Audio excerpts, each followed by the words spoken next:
So today we're going to talk about why the physical therapy field is failing. We're going to dive into the specifics of it. Before we do that, if you haven't already got introduced to me, my name is J Rendina. I own Iron Health. We are a physical therapy and wellness company in Westchester, New York, and now in Connecticut. I'm really passionate about small business, specifically service-based business. So I'm doing this podcast to put out knowledge to help people scale, grow, and succeed in service-based businesses. In my experience, it can be very lonely out here, so we need to do this together. And truthfully, I believe that small business is the backbone of this country. So the more knowledge, the better. Let's create a community that elevates what small business is all about. And hopefully, during this podcast, I deliver that value to help everyone start to think that way. So we're going to dive into the specifics of this. The reason I chose this topic of physical therapy and why this field is really failing is because it's near and dear to my heart. I am a physical therapist first. That's my primary profession. And my company is centered around physical therapy. So I've seen a lot of different things in this field happen. And I've seen a lot of different changes across the years. And it's still continuing to change. So we're going to dive into the specifics of how we shift it back. So let's start with my story at PT first and my experience of working in PT clinics.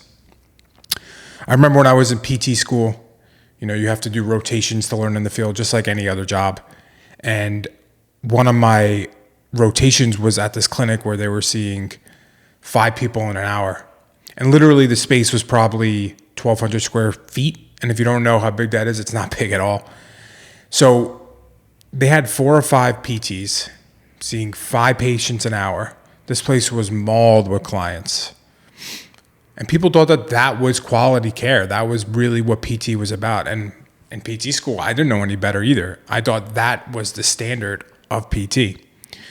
So if you guys don't know what physical therapy is or how it actually works, these type of clinics, what we call them, are mills. And the reason we call them because it's literally you're just turning and burning people on it. They go to a table, they go to a certain set of exercises, and then they're out. Almost like a factory. Sadly, people are not looked at as individuals. They're looked at as numbers. And then everyone gets the same cookie cutter approach. Most people I know who don't know about physical therapy think that this is the normal. Like, oh, okay, I have pain. I'm going to get put on ice. I'm going to have ultrasound or stim and just stay on the table and get a little massage and that's it. So this was really one of my first rotations and first experiences with physical therapy. And I'm like, okay, this is what I'm getting into? Is this the reality of what's out there? Little did I know there was a whole nother side of it, and we're going to kind of dive into the specifics there. But I just wanted to briefly touch on my experience in that kind of traditional mill. The second aspect of things I see and my experience when I was working in these types of clinics was the amount of notes you have to take. So as physical therapists in the healthcare field, we have to document everything. 1, to make sure people are progressing. 2, to make sure it's legal. Like we have to do everything legally. That's very important. It's a very regulated industry that we need to have documentation for to make sure people are going the right way. So now imagine, let's go back to that mill. I have 5 people in an hour. I have an 8-hour day. I'm seeing, what is that, 40 people a day? Maybe more. That's just quick math. I could be wrong. So 8 times 5, boom. So if that's what you're doing, you have all that documentation to handle. How can you really focus on the individual? You can't. You're just there to turn and burn, make sure you get your notes done, make sure you get paid. That is a reality. Now, another thing we see too is burnout. And I'm going to talk a little bit about burnout in the PT world. And I think I heard a crazy statistic that in the last 3 years, we lost about 70% of the workforce of PTs. And that's because there's a high level of burnout. Now, why is this burnout happening? People go to PT school with great hopes and dreams that they're going to help people and make people feel better, get out of pain, and back to function. What they really don't know is the business side of it. When they go in, they get pushed to make sure that they're hitting certain numbers, certain metrics. And if they're not seeing those numbers, they need to get pushed even harder. And if they're not hitting it, then they just get rid of them. The reality is this is the reality across the board in any healthcare. And I'm just bringing light to it to express why the PT field is failing. If you're in the PT field or you know anyone in the PT field, this is kind of what they're going through. This is the norm of most clinics, especially in New York, right? Like, we'll dive into what insurance companies do and how they dictate care, but those are some basic things and my basic experience with this. For me, one thing that I noticed, and this is my personal story rather than anyone else's, is I wasn't happy with the PT profession just because I didn't have my own facility. And I just knew I was going to be a business owner. So that's really what happened with me. So know what you want and know how to get there. Now, all these things, the mills, the thousands of notes that you had to do, the burnout that was there, the 5 people in an hour, really soured my mind on what physical therapy is. So it led me to go and create Iron Health. The reason I did that, my why behind creating this type of company. Well, firstly, let's talk with this, right? We are really about the client first. We have one-on-one treatments. It's one therapist to one client. We don't use aides. And 40-minute treatment sessions, individual care. I want to do that because I believe truly in this profession. I think that physical therapy is just at the starting point of where we're going to go. And we need to be the ones leading that front and changing the way people see it. So I wanted to bring that to life. And that's really what Iron Health does. All our clinics are like that, and that's what we're evolving to do. One thing we heard consistently in PT school that I think is worth mentioning is, and we're way past 2020, but they used to say Vision 2020. And I guess this is how they got you to get your DPT, which was another year of school and more student debt. But the concept was that in the next 5 years, whenever I went to PT school, in 2020, physical therapists would be the primary care for anyone with orthopedic injuries. What that meant was if someone is walking around, maybe fell, sprained their ankle, or someone's in the gym and they hurt their shoulder or something, they can come right to a PT. And that would allow us to be the gatekeepers to say, hey, you need something deeper to really figure out what's going on, or this can get fixed in 10, 12 visits. So that really was the vision. Now here we are in 2023, and has it really come to life? No. And that's the sad reality is it hasn't come to life because there's not enough leaders in the profession pushing it. We need to be the ones that are pushing this. If it's not coming from us, it's going to come from someone else. And who's going to want to give us more credibility or more responsibilities? It has to come from us. Where I see PT heading, really, and this is another bigger reason why I created Iron Health. So I always say a big reason in Iron Health we don't have physical therapy in the name is because it's not just a physical therapy company. We really want to focus around health and wellness because that's where we're going. It is going to be the PTs who are leading that front in anything orthopedics, and then we'll have a team underneath us that are going to help with that care, whether it's acupuncture, massage, personal training. The PT should be the main person to say, okay, this person's good and fit to do these exercises or this program, or they need this. They should be that main person that's facilitating that. And I truly believe that can happen, and it's going to happen. It's just a matter of us believing in the profession and doing it every single day, and also not giving into these mill-type clinics. I know it's the easy way, but it's not the right way. That really brings me into my next thought, right? Like, when I built Iron Health, and when I am still building it, right? Our goal is to get to 11 clinics. I'm at 4 now, and we're going to keep on growing. I knew it wasn't going to be easy. Like, the easiest path for me to do this is to build it and sell it. And I'm not doing that. At least right now, I'm not doing that. I want to build a team that is super committed to this profession so we can actually change the way the profession is seen. That's my biggest thing. Like, how do we change this profession? How do we help people even better than before? And I'm hoping it stems from us and it comes from us. And like anything, you have to be self-belief and you have to be willing to sacrifice and put in the time, work, effort, less money. This is a part of it. Like, do you really believe in it to be able to do that? So when I built Iron Health, I personally had to sacrifice a lot of things. Still sacrificing to this day: time, energy, money. You have to have a belief. Anyone, not just me. You have to have a belief in what you're doing is going to be bigger than what you're just doing for the day to day. It has to be a bigger meaning behind it. Like for us, ours is to create a community that raises the standard of health and wellness. Now, I truly believe in that to the point where, like, I will put blinders on and go forward, regardless of the situation. And then anytime you build something or you build a company, service-based business especially, or any company, you need to have the right people in the right seats. There's so many people out in the world. You want to make sure the people you're recruiting, hiring, and developing are the right people in the right seats. Now, we could dive more into that specifically. That's more of a business term. But the more I do this, the more I realize that that is key to any business success, because they are out there. There will be people who are on your team who help push you to your mission and your vision. So a couple key points on why our profession is failing. We're going to dive into the specifics of PT specifically, and I hope this gains traction for anyone aspiring to be a physical therapist or anyone who is a physical therapist in a traditional setting.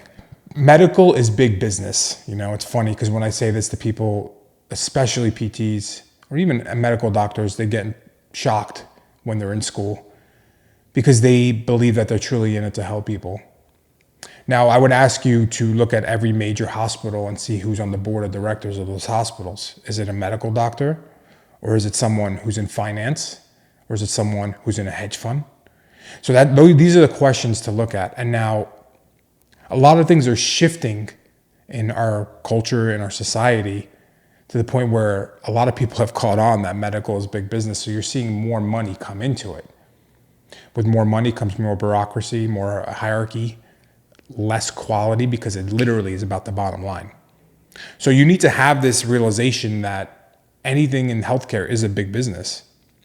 Why do you think you see all these hospitals in the area buying each other up? It's because the more they own, the easier it is for them to scale, to negotiate with insurances, and then they can cut their profits and say, all right, this is what we're going to make based on this data. What I see in the PT field with these big companies that are trying to acquire everyone is they bring a group behind them and say, hey, we're this big, we get medical doctors to refer to us. Now, me as a small business owner, I don't get that. We don't have that same capability because it's all relationship based. These guys have relationships and maybe even contracts with some of these medical doctors to say, hey, you have to refer this amount of people to this clinic because it's just in our ecosystem. It really is a sad thing to say, but you have to understand this if you're really interested in the medical field and you want to be a PT, even an MD. It's big business, guys. Know that. Knowledge is power.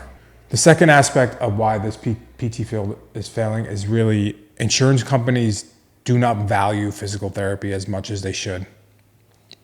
Now, I can go on rants about insurance companies, what I truly are, but for the purposes of this podcast, we'll talk about insurance companies in physical therapy. Just so if you don't know, they're consistently cutting rates. They'll say, if you're in network, if you have a contract with them, they'll just randomly cut your rate without you even knowing. So if you're making X amount per visit, they could cut that in half the next day.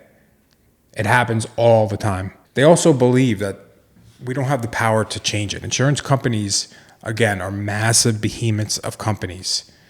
And we're just a small fish, physical therapists, on that scale. And if you don't want to work with them, they don't care because there's another one around the block. So they're going to keep undercutting you and not care if you're in network or out. They really do make it hard to survive. Insurance companies make it very challenging to survive if you're a small fish. Like, for example, if you don't have leverage, meaning multiple clinics, or I wouldn't even say multiple, you got to have in the 20s, 30s, to actually even sit with a representative of an insurance company to try to negotiate your rates.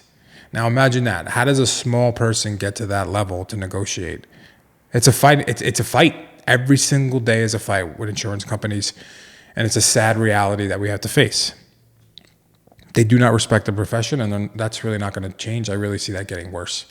They're teaming up with the big people. Remember, point one was medical is a big business. They team up with them, and they want to squash the little ones. So we got to facilitate a change.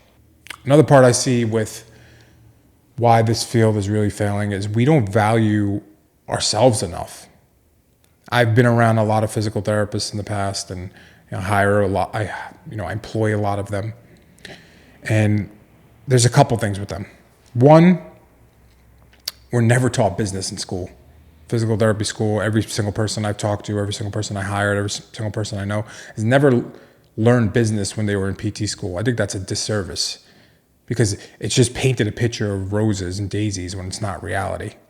A lot of PTs still supplicate to medical doctors.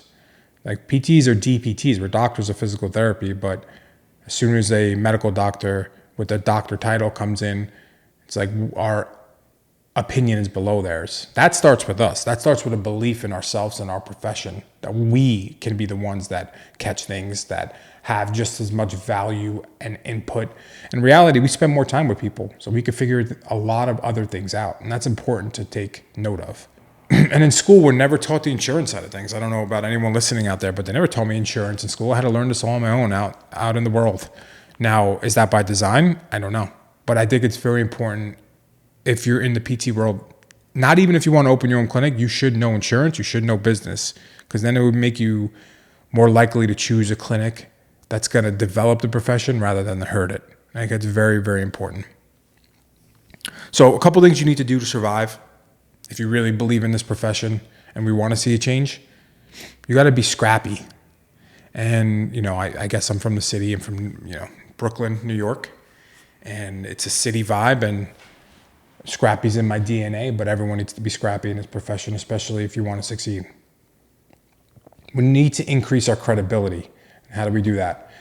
We need to get people who are more involved in the profession to go lobby for us. We need to get more voices out there. I'm hoping this video starts to take off so I can put my voice out there too, to get more leverage in this profession. And we need to get together in groups more. We need to really talk to each other more. It's not, yes, competition's around, but we need to make sure we're on the same page, especially if you're in a small business. The last thing we really need to do to change this is we need to influence the schools. I'm seeing some of a change in some of the schools, but not all of them. And how do we do that? Well, one, if you're thinking about going to PT or you're in PT school and they're not teaching you, learn on your own. Go to YouTube, watch videos like this, watch other people. You can educate yourself on these things. Two, if you know anyone who is a teacher or in school, talk, and you really like their value, talk them up. Get more people to join that school. That's how you help. Because the stronger we are as a unit, the better, always. Knowledge is power. So self-learn, become a better PT, and really believe in the profession. Remember that you don't go in this profession just to do a 9-to-5. You're going in this profession to change lives. If you have a big enough why, we can change it. And we can really turn it around. But if we don't, it's going to keep going down this path, and we'll just be in another simplistic thing for the big hospitals to put a check mark on. So if you got any value from that, give us a like, a follow, share this message, especially if you're a PT. I think more PTs need to hear this. And thank you for watching. Nice.